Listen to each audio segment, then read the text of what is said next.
Spoštovani, cenjene gostje, dragi prijatelji, Glazerjevi nagrajenci, prijatelji kulture in dediščine, lepo pozdravljeni na osrednjem dogodku 5. Glazerjevega festivala ob 220. letnici rojstva Marka Glazerja. Današnji večer smo začeli z glasbo. Z nami so bili učenci osnovne šole Malečnik, Taj Muršec, Tevš Polutnik in Anej Hercog, ki so pod mentorstvom Mateja Luketiča izvedli skladbo Kanon o D-duru in nas tako uvedli v naš večer. Današnji dogodek združuje zgodovino, kulturo, duhovnost in sodobni dialog. Danes se poklanjamo Marku Glazerju, duhovniku, pesniku in pisatelju, pomembni osebnosti slovenskega prostora 19. stoletja. K besedi sedaj vabim dr. Sebastjana Valentana, župnika v Malečniku in voditelja Glazerjevega festivala.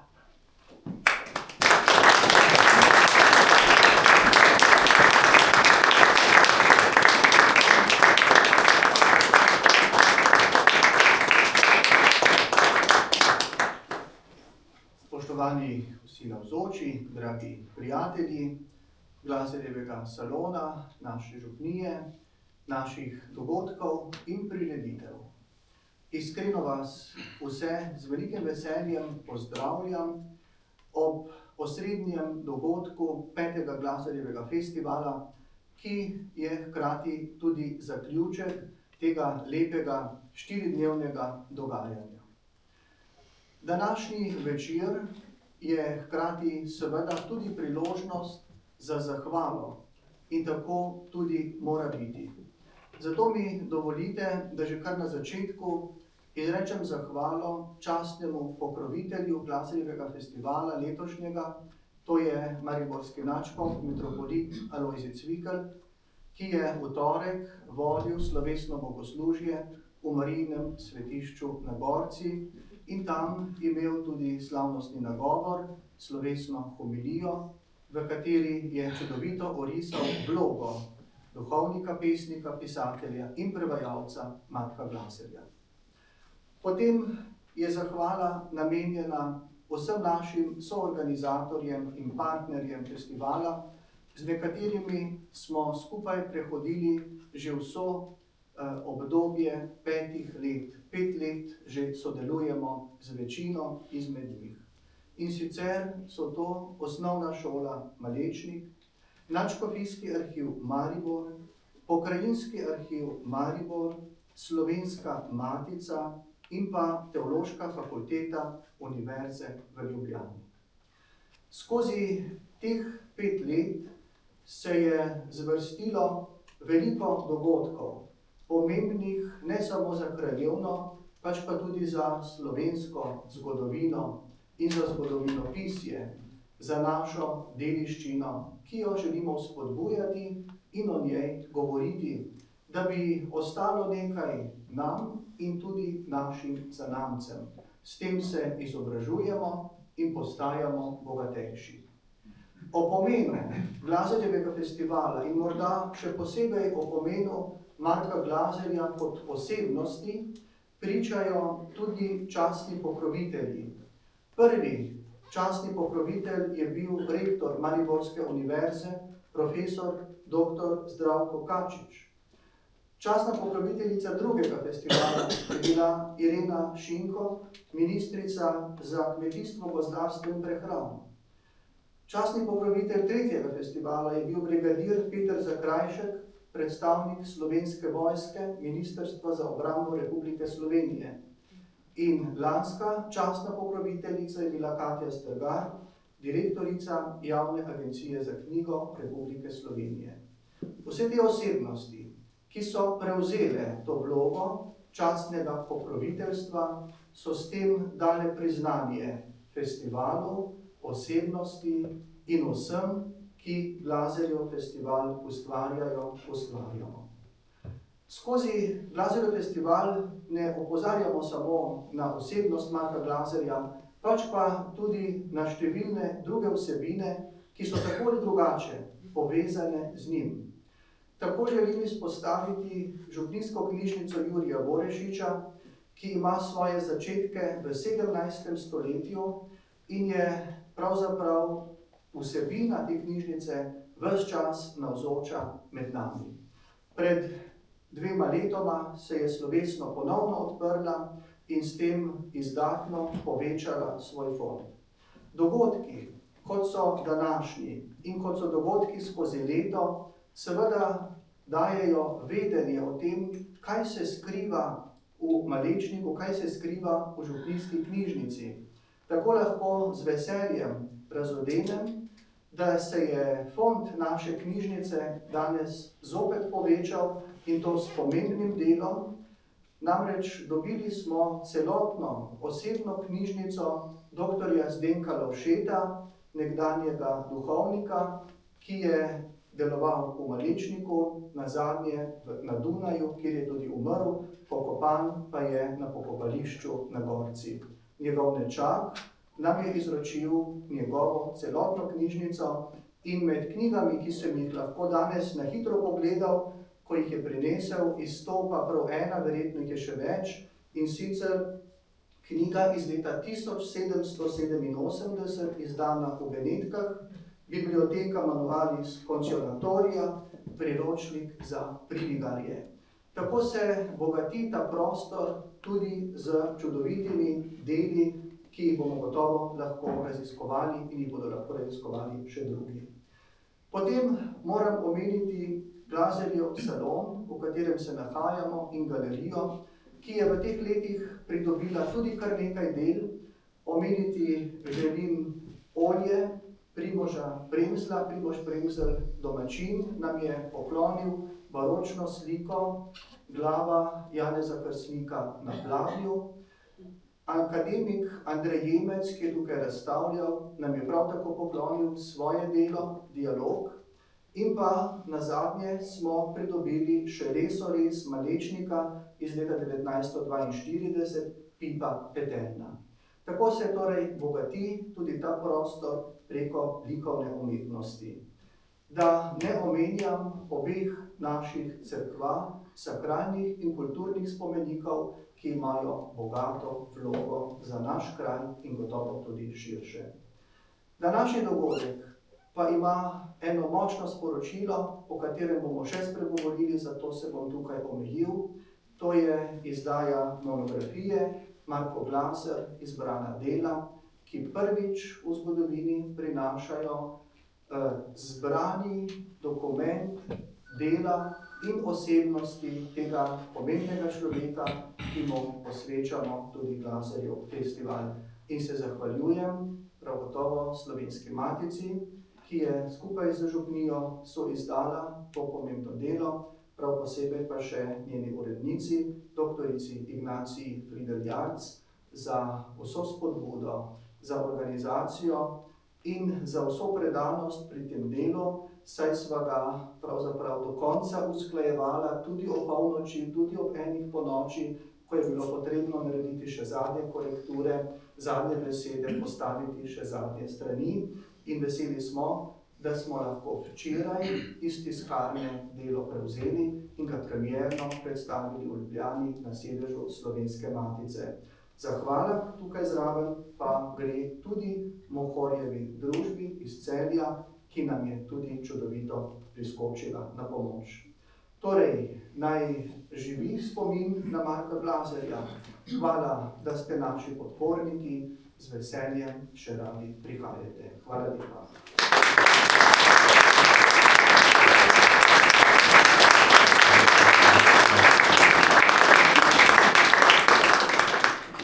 Hvala za vaš nagovor. Glazerjev festival in osebnost Marka Glazerja imata pomembno mesto tudi v širšem prostoru mestne občine Maribor. Ker nocoj poteka redna seja mestnega sveta, gospod župan ne more biti z nami. Smo pa veseli, da je poslal svoj nagovor. Vabim predstavnika župnije, da ga predstavi.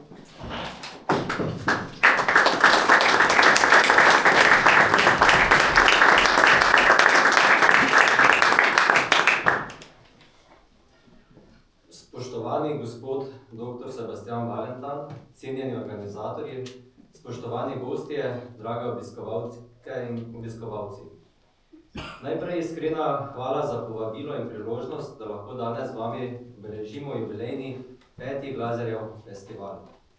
Posebna zahvala gre vsem organizatorjem in partnerjem, ki z veliko predanostjo, znanjem in občutkom za skupnost ohranjate ter nagrajujete kulturno in duhovno dediščino našega prostora. Letos obeležujemo tudi 220. letnico rojstva Marka Glazerja, ene pomembnejših osebnosti našega prostora, duhovnika, pesnika, pisatelja in narodnega buditelja, ki je svojim delom pustil globok pečat tako v Mariboru, kot širše na Štajerskem in Koroškem. Njegovo življenje in delo nas spominjata, kako pomembna je vloga posameznika, ki s svojim znanjem, vrednotami in predanostjo presega čast in soustvarja prihodnost skupnosti. Glaser je bil tesen sodelavec škofa Antona Martina Slomška in je imel pomembno vlogo pri prenosu škofijskega sedeža v Maribor, kar je bil eden ključnih zgodovinskih trenutkov za razvoj mesta.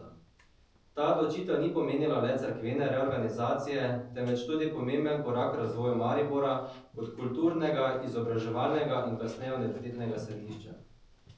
Zato danes ne govorimo le o zgodovini, temveč o temeljih, na katerih stojimo. O dediščini, ki nas zavezuje, da jo poznamo, spoštujemo in prenašamo naprej. Poseben pomen ima tudi monografija, ki jo predstavljate v okviru festivala. Ta ne prinaša zgolj zbranih besedil, temveč celostno podobo Glaserja kot misleca in ustvarjalca. Njegova razmišljanja o veri, življenju, odgovornosti in smislu presegajo čas, v katerem so nastala, ter nagovarjajo tudi sodobnega človeka, ne glede na njegove nazore ali življenjsko pot. Takšni projekti so izjemno dragoceni, saj omogočajo, da dediščina ne ostane zaprta v arhivih, temveč postaja dostopna, razumljiva in živa.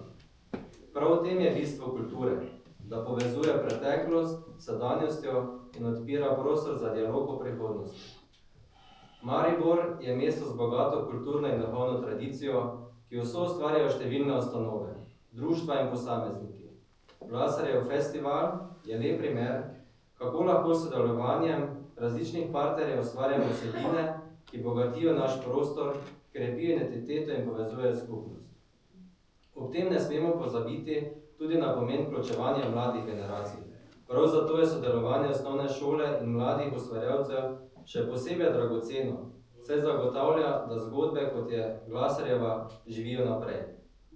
Spoštovani, naj bo Glaserjev festival tudi prihodnji prostor srečevanja, razmisleka in navdiha. Prostor, kjer se srečuje tradicija, znanje in sodobnost, ter kjer skupaj ohranjamo tisto, kar nas povezuje. Vsem želim uspešen festival, veliko prijetnih trenutkov in navdihujoče vsebine. Hvala lepa. Aleksander Saša Arsenovič, župan Mestne občine Maribor.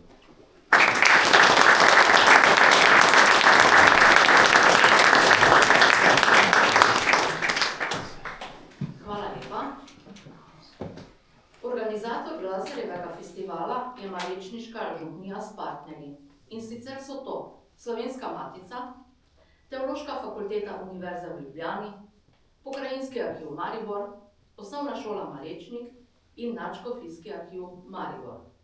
Častni pokrovitelj letošnjega festivala je mariborski nadškof metropolit Alojzij Cvikl, ki je v torek ob 220. obletnici rojstva Marka Glaserja vodil slovesno bogoslužje v Marijinem svetišču na Gorci.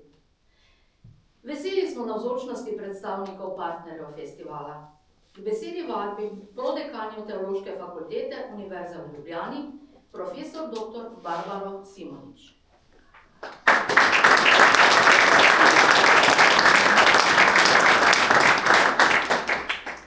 Spoštovani vsi navzoči, dovolite mi, da vas vse skupaj v imenu Teološke fakultete Univerze v Ljubljani prisrčno pozdravim na tem osrednjem dogodku 5. Glaserjevega festivala. Letošnji festival poteka v posebej pomenljivem času ob 220-letnici rojstva Marka Glaserja in v okviru praznovanja 800-letnice nadškofije Maribor. To nas vse skupaj vabi, da ob spominjanju znova premislimo o osebnostih, ki so zaznamovale naš prostor. Med njimi zagotovo izstopa Marko Glaser, duhovnik, pesnik in tudi tesen sodelavec blaženega škofa Antona Martina Slomška, ki je pomembno prispeval tudi pri prenosu škofijskega sedeža v Maribor in s tem dolgoročno vplival tako na cerkveno, kulturno in družbeno podobo tega prostora. Prav zato je današnja predstavitev monografije, naslov Marko Glaser, izbrana dela, več kot le predstavitev knjige, je priložnost, da njegovo delo in misel zbrano in tudi posodobljeno znova zaživi med nami in tudi nagovori za današnji čas. Veseli me, da se Teološka fakulteta Univerze v Ljubljani tudi na ta način vključuje v Glaserjev festival z znanstvenim in raziskovalnim delom in tudi sodelovanjem naših strokovnjakov želimo nekako prispevati k poglobljenemu razumevanju te dediščine in k njenemu živemu prenosu v sodobnost. Takšno sodelovanje med akademskim prostorom, kulturnimi ustanovami in tudi lokalno skupnostjo vidimo kot bistveni del našega poslanstva. Iskreno se zahvaljujem vsem organizatorjem in pa partnerjem festivala ter tudi avtorjem monografije za njihovo predano delo ter vabim vse nas, da nocojšnje srečanje ne le poveže vse skupaj, temveč tudi nas spodbudi, da ob Glaserjevi misli znova odkrijemo globino besede, vrednost skupnosti in tudi pogum za iskanje smisla v našem času. Hvala lepa.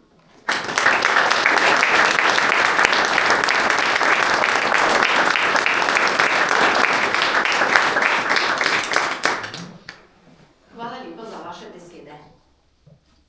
Z nami je tudi ravnateljica Osnovne šole Malečnik, gospa Mateja Velturski, ki ji predajam besedo.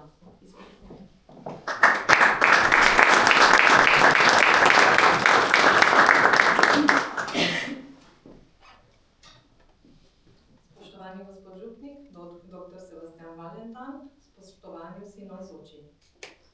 Veliko čast mi je, da vas lahko danes kot ravnateljica osnovne šole nagovorim o tem osrednjem jubilejnem 5. Glaserjevem festivalu. Na naši šoli že od samega začetka z veseljem in ponosom sodelujemo pri tem festivalu. Še posebej nas veseli, da učenci festival ne doživljajo le kot dogodek, temveč kot priložnost za ustvarjanje. Lani smo tudi učitelji in učenci skupaj ustvarili knjigo spominov v okviru Glaserjevega festivala. In prav v takih trenutkih se pokaže, kako živa je lahko dediščina. Ko učenci pišejo, ustvarjajo in razmišljajo, pravzaprav stopajo po poti, ki jo je tlakoval tudi Glaser. Po poti iskanja smisla, izražanja in odgovornega odnosa do sveta. Zato je za nas ta festival ne le kot niz dogodkov, je priložnost, da mladi začutijo, da kultura, jezik in dediščina niso samoumevni, temveč dragoceni in da imajo tudi sami moč, da jih soustvarjajo.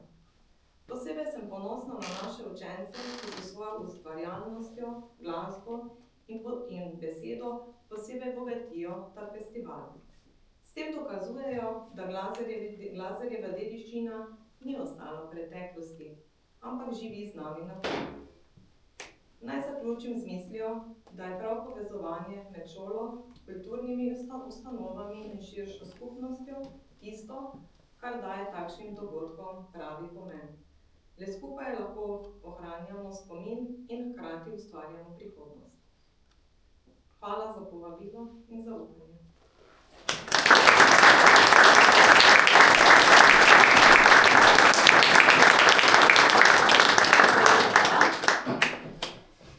Veseli smo, da nas bo nagovorila tudi direktorica Pokrajinskega arhiva Maribor, magistra Nina Gostenčnik. Prosim.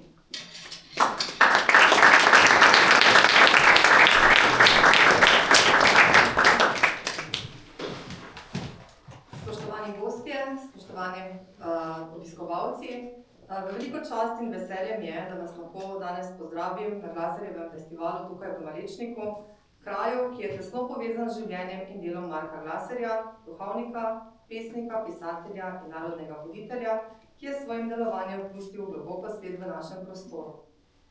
Kot direktorica Pokrajinskega arhiva Maribor še posebej poudarjam pomen ohranjanja, varovanja in razumevanja kulturne dediščine, ki jo je Marko Glaser s svojim delom pomembno soustvarjal. Arhivi ne hranimo le dokumentov preteklosti, temveč skrbimo za spomin družbe, ki nas uči, kdo smo in kam gremo. Prav zato je Glaserjeva zapuščina še danes živa in aktualna, kot vir znanja, vrednot in identitete. Glaser nas nagovarja tudi v sodobnem času. Nagovarja nas k spoštovanju pisane besede, k odgovornosti do skupnosti in zavesti, da kulturna dediščina ni nekaj oddaljenega, temveč temelj našega skupnega življenja in prihodnosti. Iskrena hvala vsem, ki festival pripravljate in ga s svojo predanostjo ohranjate živega. Veseli smo, da lahko primaknemo vsaj košček tega mozaika vsako leto. Še posebej seveda velika zahvala dragemu dr. Valentanu, ki svojo vnemo potrjuje pomen kulturne dediščine v našem prostoru. Tako da, dragi Sebastian, na še veliko festivalov in z veseljem pristopimo tudi v prihodnje. Hvala lepa.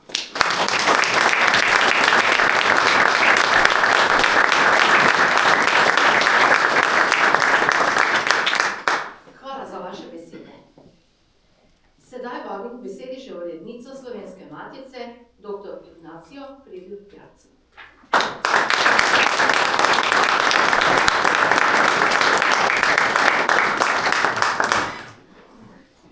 Cenjene visoke gostje, cenjeni visoki gosti, spoštovane obiskovalke, spoštovani obiskovalci. Slovenska matica je najstarejša slovenska kulturno in znanstveno društvo in druga najstarejša slovenska založba. In sega v čase, v katerih so živeli in ustvarjali Anton Martin Slomšek, Marko Glaser in druga velika imena slovenske zgodovine, slovenskega kulturnega in duhovnega življenja. In tako, kot je takrat nastajal most med njimi in Slovensko matico, tako smo zelo ponosni, da ta most gradimo tudi v 21. stoletju. In danes je treba priznati, da tega mostu zagotovo ne bi bilo brez že omenjene res izredne prizadevnosti dr. Sebastiana Valentana, ki se mu na tem mestu za to izjemno sodelovanje iskreno zahvaljuje.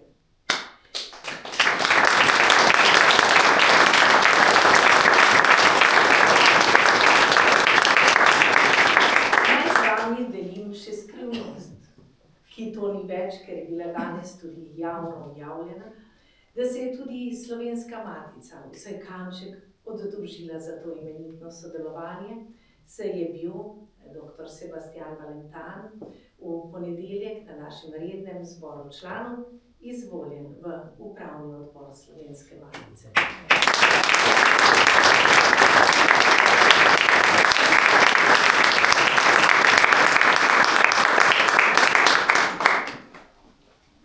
In ko govorimo o teh mostovih, naj povem in prikažem še nekaj mostov 19. stoletja.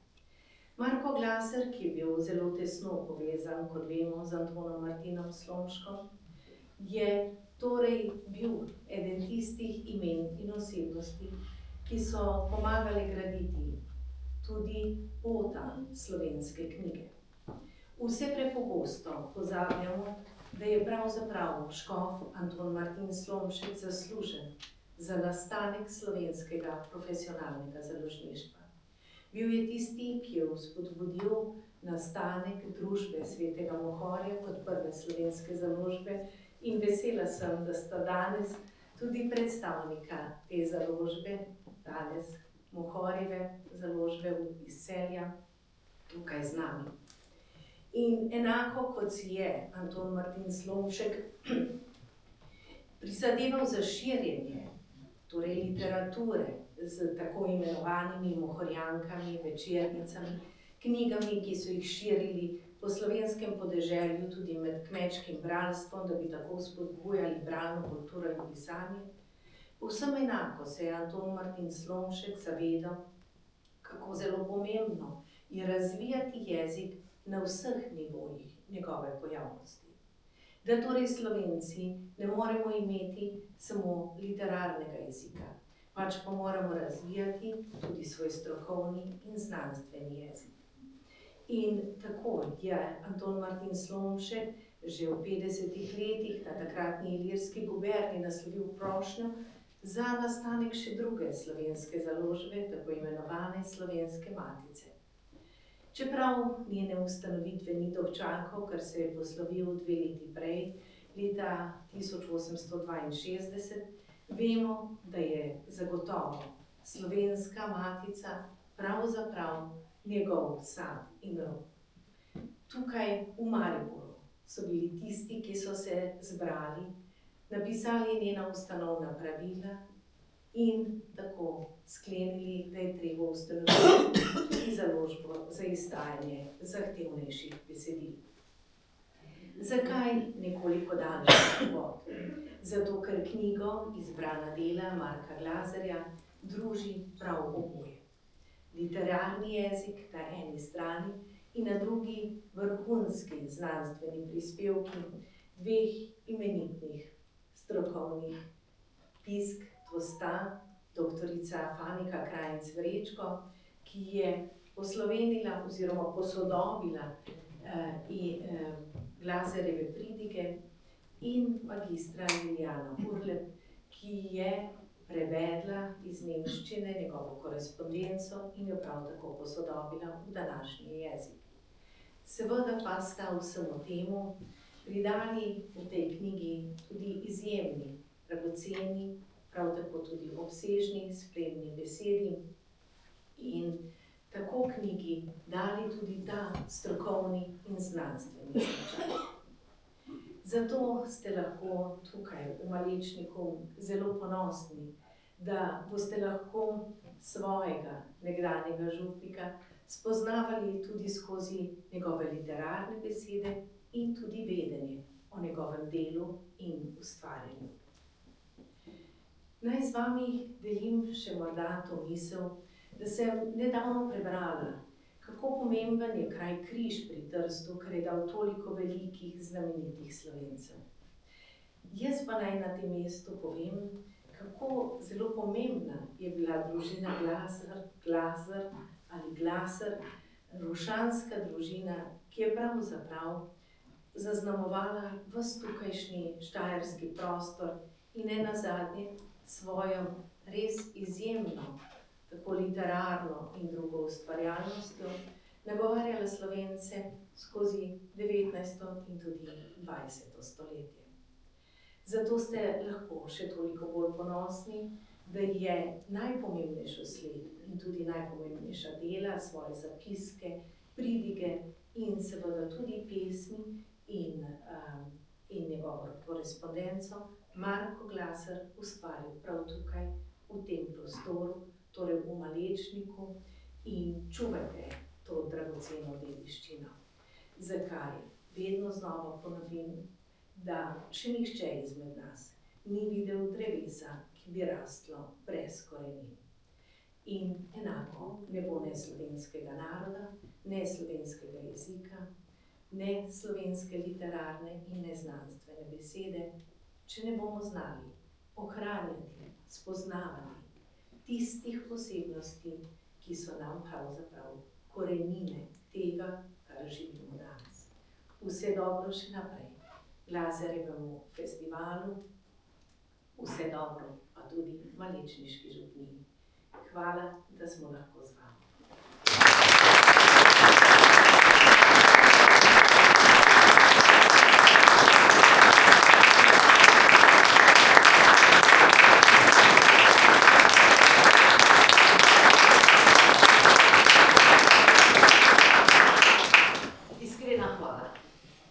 V nadaljevanju večera bomo prisluhnili posebnemu umetniškemu trenutku.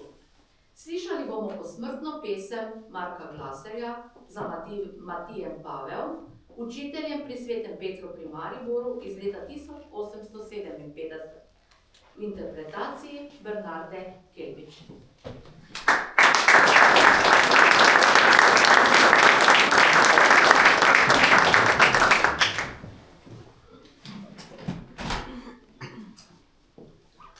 Posmrtna pesem. Pesem Marka Glazerja za Matijem Pavejom, učiteljem pri Svetem Petru pri Mariboru, dne 13. prosinca 1857. Oh, grenka smrt, kaj si storila, da si gospoda Šolmoštra, zelo dobrega, ti nam umorila in z njimi v dolgo večnost šla? Ali nisi videla složne žene, ne čula krika njih otrok? Smrt reče, jok ne kar ne gine, jaz imam oblast skozi svet širok. Neusmiljena smrt, se ti si gluha, kako glas šolarjev kriči, ti nimaš srca, oči, sluha, vse tvoja kosa pokosi. Ti vzameš mater od očeta od ubogih srod in žene, može in dekleta moriš, kjer Bog veli povsod. Kak zelo žalujejo vsi mali za učenika dobrega, da so zapuščeni ostali, zgubili v šoli vižarja. O, koliko skrbi so si vzeli, skozi več kot 300 dobrih let. Otroke v šolah so skrbeli s potrebnim naukom za dosvet. Oh, proste šolarji ljubljeni, hvaležno jim za pokoj tam, kaj so vzveličarja imeni, dobrotno nauko dali vam. Naj Bog jim plača in povrne, in duša jim se veseli, če črna zemlja njih zagrne in truplo v grobu že prhni. Če ste Ljubljani vi zgubili, oni so našli trošt za vas in se na solzah vas ganili, skozi svojih pesem mili glas. Se tudi vi na njih spomnite, za njihovo dušo proste zdaj, no radi nauke dopolnite, da boste prišli v večni raj. Oh, kak so orgle lepo pele, pod roko njih za Božjo čast, in žvegle hitre in vesele spoznali njihovo oblast. In cela cerkev se je jasno povzdignila na 3-krat svet, ko vižar so tak lepo, jasno, na koru vsem začeli pet.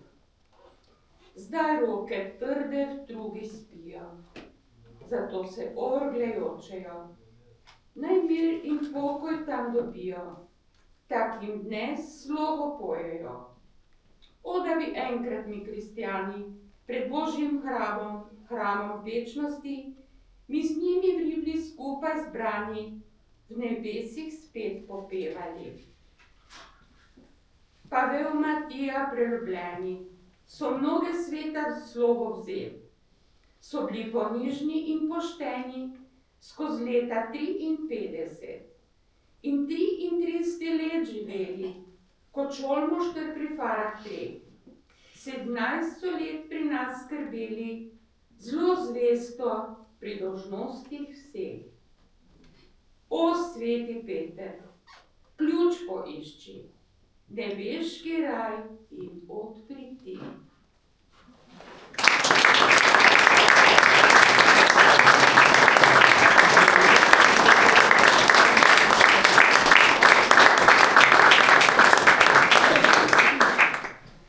Hvala za pretresljivo in doživeto interpretacijo. Spoštovani, prihajamo do osrednjega trenutka današnjega večera, promocije monografije Marko Glaser Izbrana dela, ki sta v sozaložništvu izdali Slovenska matica in Malečniška župnija. Gre za obširno in poglobljeno, več kot 200 strani dolgo delo, ki ga boste nocoj po promocijski ceni lahko tudi odnesli domov in hranili kot dragoceno pričevanje zgodovine našega kraja. Pogovor z ustvarjalci monografije, magistro Liljano Urlep dr. Faniko Krajnc-Vrečko in dr. Sebastianom Valentanom, bo vodila urednica Slovenske matice, dr. Ignacija Fridl-Pjarc.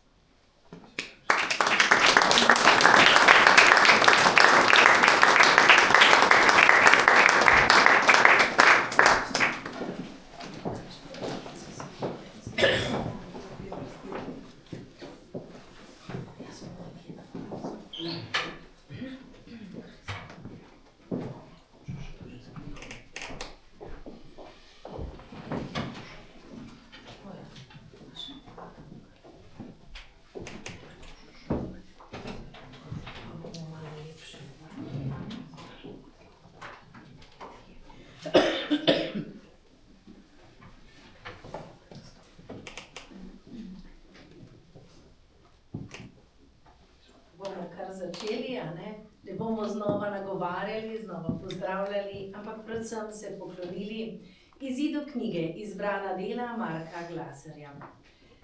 Kot sem že omenila, so pri knjigi sodelovalo več sodelavcev in predgovor je napisal dr. Sebastian Valentan, v spremni študiji pa že omenjeni magistra Liljana Urlep in doktorica Fanika Krajnc-Vrečko. Knjiga je nekako razdeljena v dva velika sklopa, bi rekla. Prvi sklop predstavljajo Glaserjeva izvirna besedila, ki so seveda posodobljena v današnji jezik. Drugi sklop pa zelo obsežne študije o njegovi zapuščini, njegovi osebnosti, njegovem delu, o seveda njegovi zapuščini v obeh mariborskih arhivih, in pa primerjalna analiza Glaserjevih pridig v primerjavi z Slomškovimi. Tako da to sta ta dva velika sklopa in če prvi sklop še podrobneje analiziramo, lahko ugotovimo, da ga sestavljajo tri temeljne, bi rekla, zvrstili ali nekako žanri pisanja Marka Glaserja. Predstavljamo ga kot pridigarja, torej z sklopom pridig, nato sledijo pesmi in tretji sklop, ki je namenjen korespondenci, več o njej pa seveda v nadaljevanju pogovora. Zdaj pa bi vendarle začeli z vprašanjem, zakaj knjiga dr. Sebastian Valentan, kdaj se je rodila ta ideja za njen nastanek. Vem, da je zorela kar nekaj časa, dolgo smo se pogovarjali o tem, še dlje smo jo pripravljali, pa morda nekaj o teh začetkih in o samem nastajanju knjige. Hvala lepa za vaše vprašanje. Res je, kar nekaj časa smo razmišljali o tem, da bi bilo potrebno temu prostoru in predvsem našim zanamcem zapustiti delo, ki bo nagovarjalo in ki bo spregovarjalo, predvsem pa, ki bo odkrivalo veliko osebnost, ki je postala nekako v senci škofa Antona Martina Slomška, kajti on je bil seveda tisti, ki je z idejno zasnovo in potem z vsem ostalim, kar je bilo potrebno, dosegel pri cesarju in tudi pri papežu to, da se je prenesel škofijski sedež iz Šentandraža na avstrijskem Koroškem v Maribor. O tem smo danes že kar nekaj slišali. In ker takšno delo ne more biti samo delo enega človeka, ampak je potrebno, da to pot nekdo pripravlja.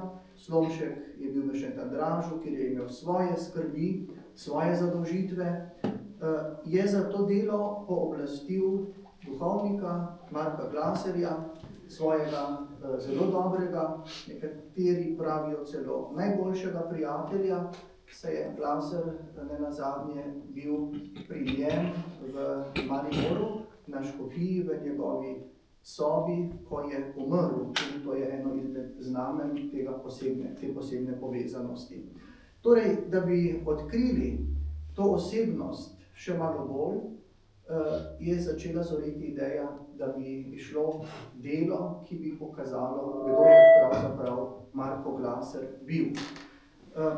Njegova vsestranska ustvarjalnost, se pravi tako literarna kot duhovna, preko pridig, s katerim je nagovarjal tukajšnje ljudi, preko njegove besede, kjer je nastopal kot gost, veliko so ga vabili tudi drugam, in pa preko njegove korespondence, ki se odkriva, kar bo več povedala potem kolegica Liljana. Preko vsega tega torej odkrivamo nekoga, ki je ostal nekaj časa nekako skrit, ampak njegova dela so pa vendarle zelo, zelo nagovarjajoča še danes. In zato se zahvaljujem Slovenski matici in tudi vsem ostalim našim sodelavcem, partnerjem, ki so pri tem pomagali, da lahko danes javnosti predstavimo. Še včeraj smo sicer premierno, danes pa tako še malo bolj slovesno to delo, ki Glaserja predstavlja dokaj celovito, čeprav vemo, da je še veliko, veliko neodkritega, še veliko skrivajo arhivi in nam dela ne bo zmanjkalo, ampak nekje je treba začeti. Ja, tudi naš pogovor je treba nekje začeti in pa tudi nadaljevati, kaj ne? In nadaljevali bi ga kar s tem prvim delom Glaserjevih rokopisov, zapisov. To so njegove pridige, najbrž je ta zapuščina tudi najobsežnejša izmed vse Glaserjeve zapuščine. Kako ste jo prebirali, raziskovali, proučevali, doktorica Fanika Krajnc-Prečko? Hvala lepa za besedo. Lepo pozdravljeni. Moram reči, da sem bila vesela, ko me je Sebastian povabil, ne govorim doktor Sebastian, ker se poznamo dolgo, da me je povabil k temu delu, čeprav moram reči, da posodabljanje teološke govorice izpred skoraj 200 let ni preprosta stvar, ker v bistvu moramo ohraniti duh časa, v katerem je Glaser pisal in govoril seveda, hkrati pa smo želeli to besedo približati sedanjemu bralcu in poslušalcu. Zato sem nekako v začetku smo se sestali Liljana, Sebastian in jaz in smo se dogovorili za osnovna pravila, kako bi posodobili. Moram pa reči, da je velik del tega dela opravil dr. Sebastian, ker je v bistvu transkribiral rokopise. Transkripcija je izjemno zahtevna zaradi tega, ker prvi dve pridigi sta bili iz časa graškega bivanja Glaserja in sta v Bohoričici. Tako da Bohoričica dobro za raziskovalce jezika ni nič posebnega, ampak za današnjega bralca je pa seveda to izjemno zahtevno opravilo. In zahvaljujoč Sebastianovi transkripciji je meni bilo olajšano delo, da sem se lotila posodabljanja te govorice, ki pa je seveda teološka govorica iz let 1834 do 73, v tem obdobju so nastajale te pridige. Je seveda govorica Tridentijskega koncila in podajanje vsebin v tistem jeziku mora biti danes vseeno razumljivo, ampak ohraniti pa še malo tiste patine, da čutimo, da je le to jezik izpred tolikih let. Predvsem o jeziku ste govorili, zdaj se pa bova dotaknili nekoliko tudi vsebine. Analizirali ste, primerjali podobe, metafore, ki jih uporablja Slomšek, kako določene odlomke iz Svetega pisma interpretira Marko Glaser. Kaj ste pravzaprav ob tem ugotovili in zakaj ste se osredotočili prav na te Glaserjeve pridige?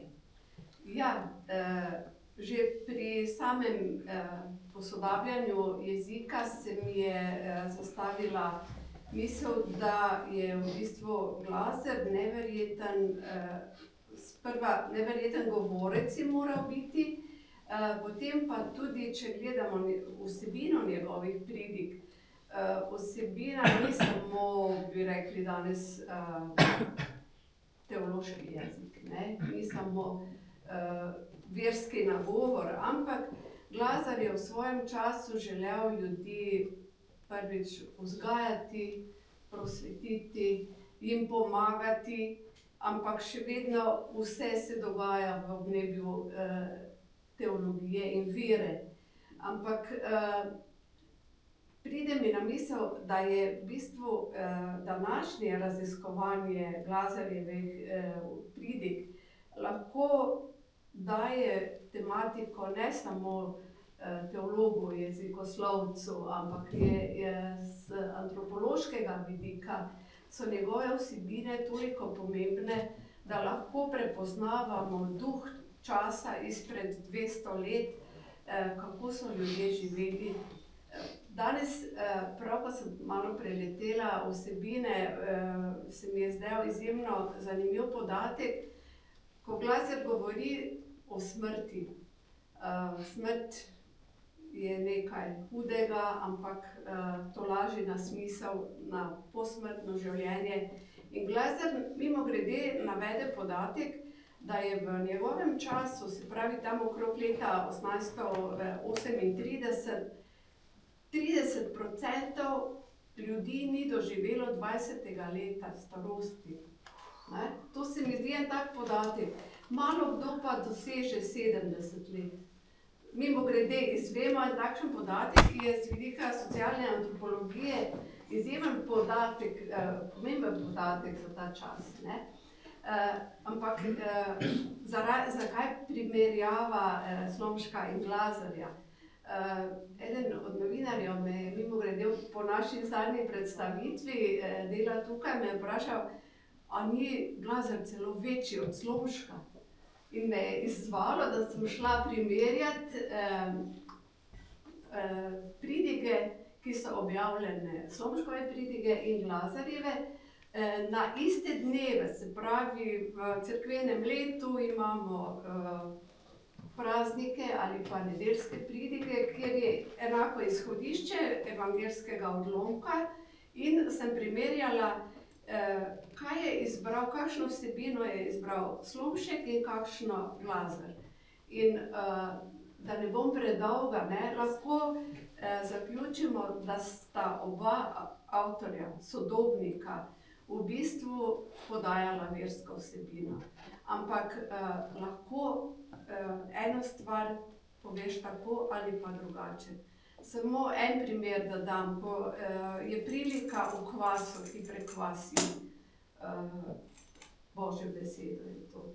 Slomšek izbere kvas hudega in opozarja na to, kako lahko majhen greh preraste v večji greh in kako lahko neka slaba dejanja prerastejo v velika, vedno slabša dejanja, v velike grehe. Kaj pa izbere Glazer v istem primeru? Glazer pa pove, da lahko drobna dela, ki jih ljudje opravljamo vsak dan v vsakdanjem življenju, prekvasimo in nastajajo vedno boljša dela. Ne, tukaj sta dve izjemni nasprotji, ne? Slomšek, učitelj, nadpastir in Glazer, župnik. Ne? Župnik svoje črede in si mislim, da lahko na osnovi te ene primere, ogromno je še takih primerov, vidimo, kako blizu je Glazer bil svojim faranom. Ali pa še iz graškega obdobja, recimo, ko je bil pridigar v kaznilnici, ne? Kako blizu so mu bile te usode teh ljudi, s katerimi je vsakodnevno se srečeval in pridigal in jim posredoval Božjo besedo. In vedno jim je vzbujal upanje v neskončno Božjo milost. Tudi najhujši grešnik se lahko spokori in bo, če ne prej, vsaj v posmrtnem življenju deležen neskončne Božje milosti. Tako da se mi zdi, da je bil, pa še to bi opozorila, vedno nagovarja v tako preljubi kristjani, moji dragi farani, bi danes rekli, ne, nekakšen očetovski odnos do poslušajočih. Ja, iskrena hvala za to res imenitno predstavitev Marka Glasnerja kot nekakšne, bi rekla, luči, razsvetljevalca, iskalca dobrega v človeku, v ljudeh, pa seveda tudi v božjih delih. Vi ste gotovo največja poznavalka Marka Glasnerja, magistra Lilijana Urlep, pripravili ste že razstavo njegovih del, transkribirali ne samo njegovo korespondenco, jo prevedli, pa tudi, namreč transkribirali ste tudi njegovo poezijo. Namreč drugi del tega prvega sklopa izvirnih Glasnerjevih besedil so pesmi, ki jih je sorazmerno malo. Koliko je še te zapuščine? Tukaj so zbrane samo 4 pesmi in 2, ki se mu pripisujeta, pa ne moremo dokazati, da sta pravzaprav njegovo avtorsko delo. Kaj računate kot seveda izredna raziskovalka v arhivu, da se bo še odkrilo, kaj se še lahko odkrije in najde? Takole, najlepša hvala za vprašanje. Na začetku bi želela najprej poudariti, da se trudim, da bi ga vsaj nekoliko spoznala. In priznam, da imam ravno zaradi obsežnosti njegove zapuščine vsega, kar je ustvarjal, še pred sabo kar precej dela. In mogoče bomo čez 10 let, če bomo nadaljevali s tem, potem pa takrat pa lahko rekli, mogoče zdaj ga pa že res dobro poznamo. Ampak zdaj pa čisto pošteno povedano, smo pa še mogoče malo nad začetkom. K sreči se je pri nas v arhivu se res ohranilo kar precej njegovega gradiva. Gre po eni strani za njegovo uradno korespondenco, med katero je najpomembnejše pač gradivo glede selitve sedeža Lamartinske škofije v Maribor. To je seveda pomembno tako za slovensko cerkveno, kot pa tudi za nacionalno zgodovino.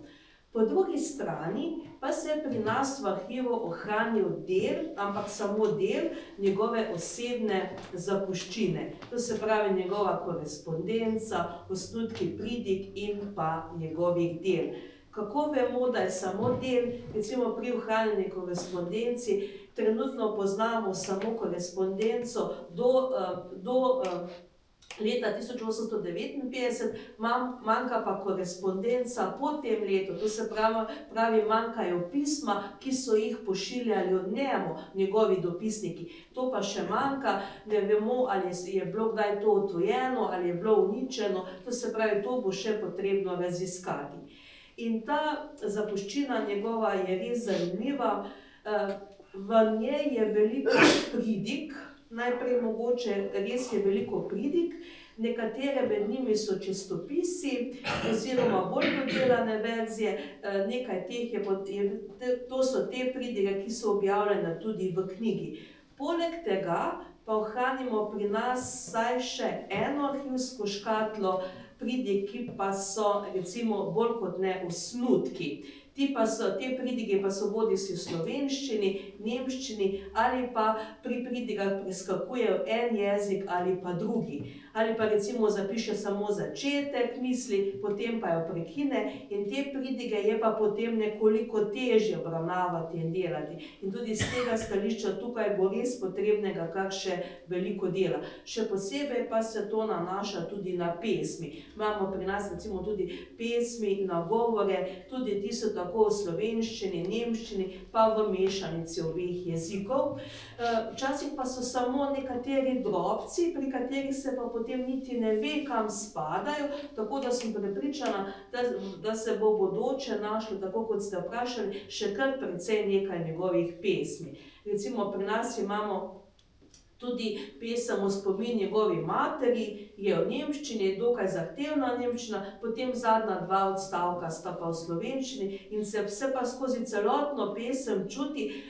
Če tukaj samo malo preskočim, Glaser je namreč mamo izgubil, ko je bil še otrok, ko je bil star 6 let in se vidi iz te pesmi, da ga je to zelo prizadelo. Ves čas omenja mama, njena plemenita, lepa duša. To se pravi, ta lep vers se ponavlja skozi celotno pesem. Podobno pa velja tudi za nekatere druga dela, nagovore in pa podobno. Tako da res še enkrat ponovim, prepričana sem, da bomo našli še marsikaj. Marsikaj smo tudi že našli, morda nekaj še tudi o tem, zlasti morda glede njegove korespondence, kako ste jo razdelili in kaj je novega prineslo tudi vam, ki vendarle o Marku Glaserju že nekaj veste. Najprej sem se lotila seveda uradne korespondence glede selitve škofijskega sedeža. Zdelo se mi je, da je to pač najpomembnejše, pa tudi priznam, da se mi je na začetku to zdelo najbolj zanimivo. Pa tudi ta korespondenca pred mano so sicer že gledali, so jo tudi upoštevali in pa vključevali v svoje dela, nihče pa se je ni še podrobneje lotil. Me je pa še bolj presenetilo, ko sem se tega lotila še podrobneje in sem odkrila še en aspekt, ki pa je bil pred mano mogoče rešen, ni bil obdelan, to pa je njegovo udejstvovanje, tako v narekovajih, na umetnostnem področju. Namreč, ko je vodo pripravil za selitev škofije tukaj v Mariboru, je poskrbel tudi za obnovo stolnice in pa za njeno notranjo ureditev. In pri tem je sodeloval s številnimi umetniki in moram priznati, da je to zelo malo raziskano.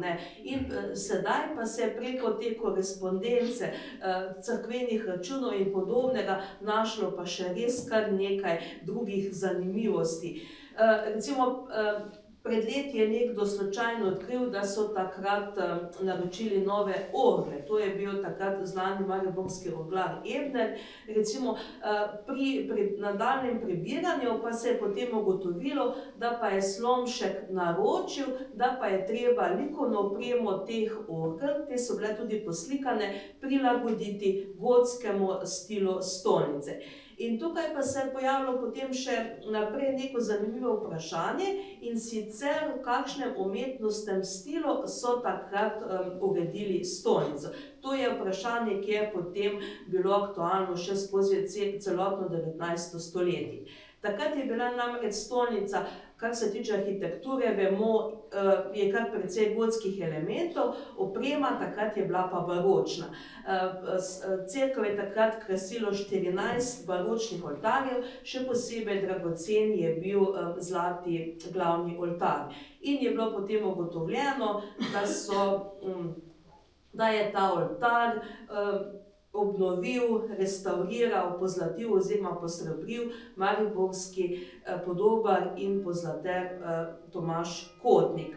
In če se sedaj povrnemo k temu umetnostnemu slogu, pri obnovi stolnice je nekako veljalo, da so stvari obnavljali, so pustili slog, kakršen je bil, oltar je ostal baročni, če pa so kaj naročali na novo, pa so naročali v gotskem oziroma novogotskem stilu.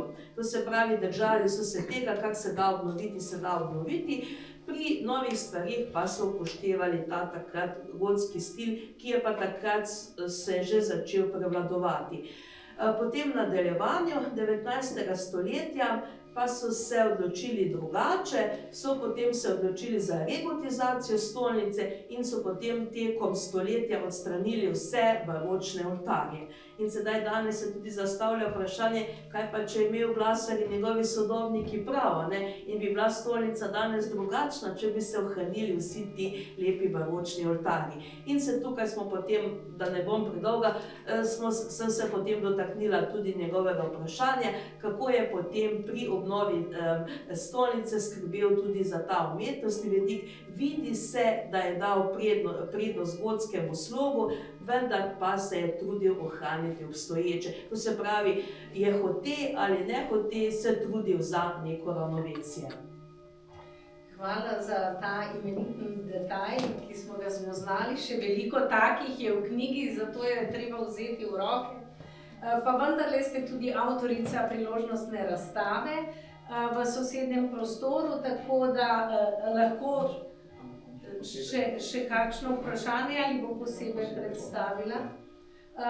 Morda, kako se povezuje ta razstava, to pa lahko z našo knjigo, vendarle moramo povedati nekaj tudi o tej povezavi. Seveda. Moram priznati, da ko sem začela postavljati razstavo, sem bila malo v zadregi, kaj izbrati. Nato pa sem se odločila, da bom vključila predvsem dokumente, ki so bili v monografiji. Samo razstavo pa smo pripravljali skupaj v sodelovanju z Pokrajinskim arhivom Maribor, tako da smo potem vključili tudi njihove dokumente, z njimi smo izredno lepo sodelovali. Tako da, če povem na kratko, na razstavi so vključeni dokumenti, ki so zajeti v knjigi ali pa se omenjajo v knjigi, dodanih pa je še nekaj stvari za popestritev. Recimo, sem pripravila pridige, ki se omenjajo tudi v knjigi, potem pa še kakšno dodatno pridigo za popestritev, da stvari izgledajo malo drugače. In tudi pesem, ki smo jo danes slišali tukaj, bomo lahko videli v originalu. Dr. Sebastian Valentan, v predgovoru v knjigi ste zapisali Marko Glaser, osebnost za današnji čas. V čem je tako zelo današnji in naš Marko Glaser še danes? Torej, njegove besede, njegov stil, njegov pristop, to, kar sta kolegici že omenili, posebej še Fanika, se mi zdi, da je v današnji družbi, ko se nekako izgublja ta neposrednost, dobrohotnost tudi in nenazadnje slovenstvo, ki mu je Marko Glaser vendarle s tem, da je pridigal tudi v slovenščini, da je pristopal k tukajšnjemu človeku v slovenskem jeziku, da je pravzaprav to tisto, kar nas danes zopet osredinja k našemu bistvu.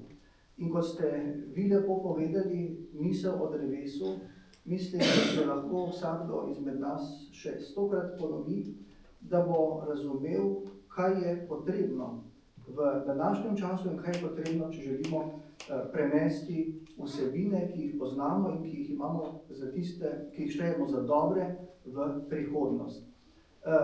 Glazerjeva bližina človeku, do preprostega človeka, do izobraženega človeka, slišali smo o umetnosti, on je bil mecen umetnikom, deloval je v Gradcu, kjer se je z njimi srečal, z pomembnimi umetniki tistega časa, recimo z Jozefom Ernstom Turnerjem. Njegovo delo imamo tukaj, čudovito, Marija, zavetnica Malečnika z obema cerkvama.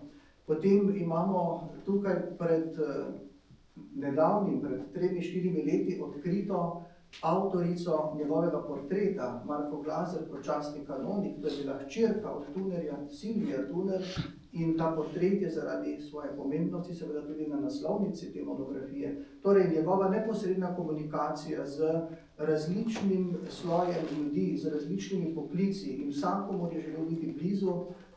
Marko Glaser, mislim, da se bo to še bolj utrdilo, je bil začetnik šmarnične pobožnosti, če ne na Slovenskem, pa vsaj na Štajerskem. Torej, bil je tisti, ki je želel široko, preko kulture, preko pisane besede, preko neposrednosti približati človeku tisto, kar je bistveno. Seveda, iz svojega poklica in iz svojega življenja vero, hkrati pa tudi vse ostalo, kar je človeka sestavljalo in bogatilo. In zato nam je lahko zgled tudi v današnjem času. Naj bo vzgled vsem vam, ki ste tudi spremljali to kratko predstavitev knjige. Zdaj pa sledi nadaljevanje na razstavi, če se ne motim. Mislim, da bo gospa Darinka nas uvedla. Tako, odlično. Hvala lepa vsem za pogovor.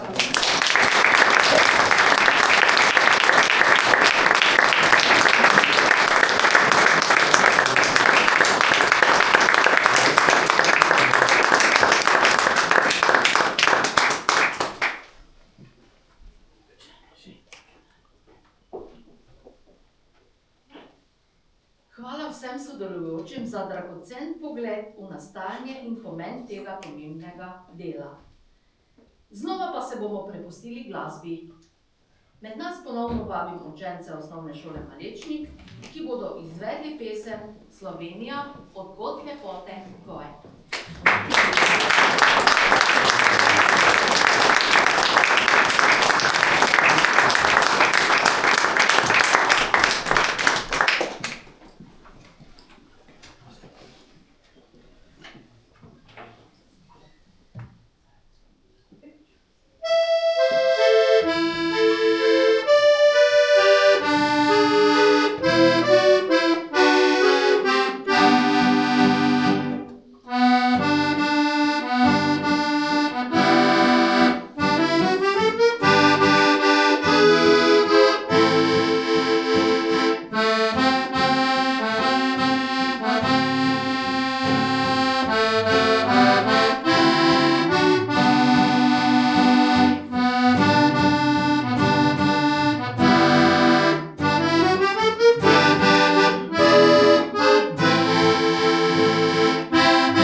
Nocojšnji dogodek spremlja tudi razstava, ki sta jo pripravila Nadškofijski arhiv Maribor in Pokrajinski arhiv Maribor.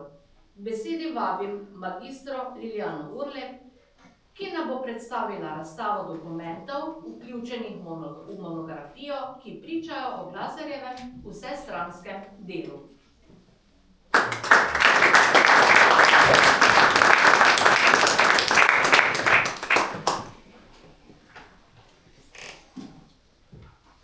Takole, dovolite mi, da vam res samo na kratko predstavim še pričujočo razstavo. Marko Glaser je malečniško župnijo nastopil leta 1843 in tako si lahko na razstavi ogledate njegovo prošnjo za nastop župnije, v kateri je skrbno popisal svoje dosedanje delovanje in pa navedel vzroke za prošnjo za malečniško župnijo. Med tem je navedel predvsem zdravje in pa lepo lego kraja. Se pravi, mislim, da se vsi strinjamo z njim. Ja. Njegova prošnja in pa temu seveda skrbno dodana službena kartoteka omogočata pregled in pa dopolnitev ter pa morda kakšen popravek njegovih osnovnih biografskih podatkov. Naslednje leto, to je leta 1944, pa je za župnijsko cerkev pridobil relikvije svetega Faustina. Ob prenosu pa je pridobil tudi poseben odpustnik, ki ga je podelil seveda papež. Dopisovanje glede tega je potekalo v nemščini in latinščini, na koncu pa je bilo besedilo odpustka prevedeno tudi v slovenščino, napisano pa je v bohoričici. Pri tem pa je potrebno tudi dodati, da je pač v skladu z duhom časa so svoje dovoljenje za objavo tega odpustka morale dati tudi državne oblasti, to je tako imenovani placet, tako da so bile potem z dogajanjem v Malečniku takrat res obveščene tako najvišje državne oblasti, kot tudi najvišje cerkvene oblasti. Pomemben sklop v njegovem pastoralnem delovanju predstavljajo pridige. Kot sem že omenila, imamo v arhivu kar nekaj pridig, tako od lepih čistopisov do manj dodelanih verzij oziroma osnutkov. Te so bodisi slovenskem, nemškem ali pa jeziku ali pa v mešanici obeh. Tako sem recimo pripravila dodatno pridigo ali nagovor ob zlati maši takratnega papeža Pija IX. Iz leta 1869, ki je bila napisana v nemščini z parimi odstavki v slovenščini. Glaser pa jo je imel v stolnici v Gradcu. To se mi zdi posebno zanimiv detalj, kar pomeni, da so ga tudi v Gradcu zelo ocenili. Zakaj pa je potem še kakšen odlomek v slovenščini? Verjetno je pridigo zaradi pomembnosti, to se pravi zaradi svetega očeta, ponovil tudi pred domačimi verniki. Naslednji sklop na razstavi predstavljajo pesmi. Lahko si pogledate že omenjeno posmrtno pesem, ki smo jo prej poslušali, in pa pesem Zvonov hvala, ki je nastala leta 1837 ob blagoslovitvi novih zvonov v bližnji Sveti Barbari v Slovenskih Goricah. Tudi ta pesem je samo osnutek, ki jo je vključil v pridigo. Zanimivo pa je, da se vidi, iz pesmi se vidi, da je bila tudi uglasbena, da so jo peli takrat. Dodani pa sta še dve pesmi, pred pridigo in pa božična pesem, ki sta se ohranili tukaj v Malečniku in jo je pred kratkim našel gospod Valentan. Zelo zanimiv pa je tudi sestavek o težavah zaradi neenotnosti slovenskega črkopisa, to se pravi smo pri Bohoričici, Gajici in tako naprej, ki se nahaja v Pokrajinskem arhivu Maribor. O življenju v Malečniku pa pripoveduje tudi promemorija, torej poročilo ob kanonični vizitaciji, ki jo je za prvo slomško vizitacijo leta 1860 pripravil Glaser. Poročilo je zanimivo zaradi številnih podatkov, pa bom mogoče izpostavila samo šolstvo. Iz tega poročila se res vidi, kako zavzeto je Glaser deloval tudi na tem področju, kako si je prizadeval, da bi bilo šolstvo čim bolj urejeno. Tako je recimo zapisal, da bi bilo treba čim prej zaposliti pomožnega učitelja, tako da pouk ne bi trpel, kadar bi takratni učitelj, ki je bil hkrati tudi organist in mežnar, moral opravljati tozadevne dolžnosti. Iz poročila tudi izvemo, da so otroci morali pogostokrat izostajati od pouka, ker so morali pomagati pri delu. Glasar pa je k temu ljubeče dodal, da so bili otroci večinoma zelo nadarjeni. Par let kasneje pa je v ta namen Malečnik pripeljal šolske sestre, ki jim je potem zaupal skrb za žensko mladino. Zadnji del razstave pa predstavlja že omenjena dokumentacija, ki govori o Glasarjevi vlogi pri selitvi škofijskega sedeža. Tukaj bi samo še enkrat poudarila, da si lahko gledate tudi gradivo, ki govori o njegovem odnosu do umetnosti. Lahko si ogledate dopisovanje z Tomažem Kotnikom, ki je bil takrat res zelo dejaven pri obnovi stolnice.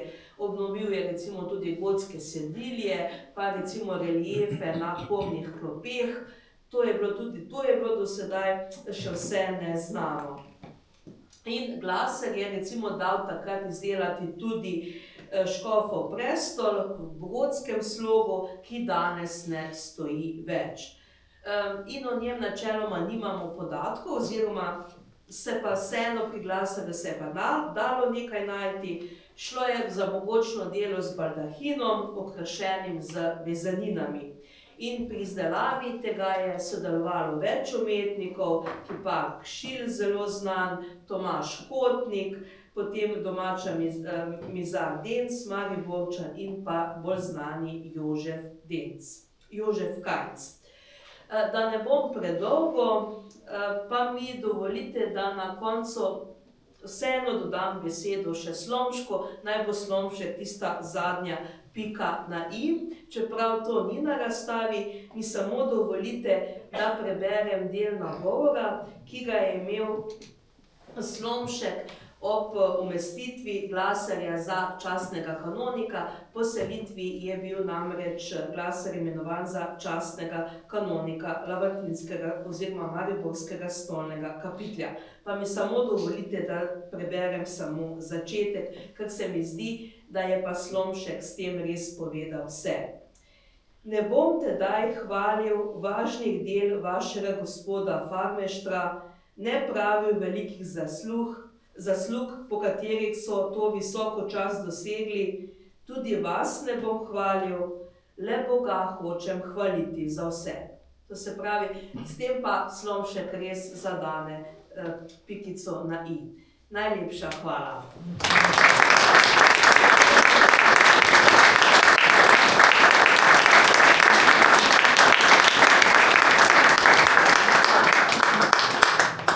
Spoštovani, prišli smo do zaključka našega večera.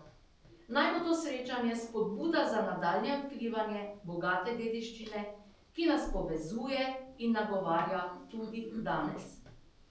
Iskrena hvala vsem sodelujočim in vam, dragi obiskovalci, za vašo prisotnost. Vabim vas, da se nam pridružite še na prijetnem druženju ob pogostitvi, ki so jo pripravile članice Društva malečniških gospodinj.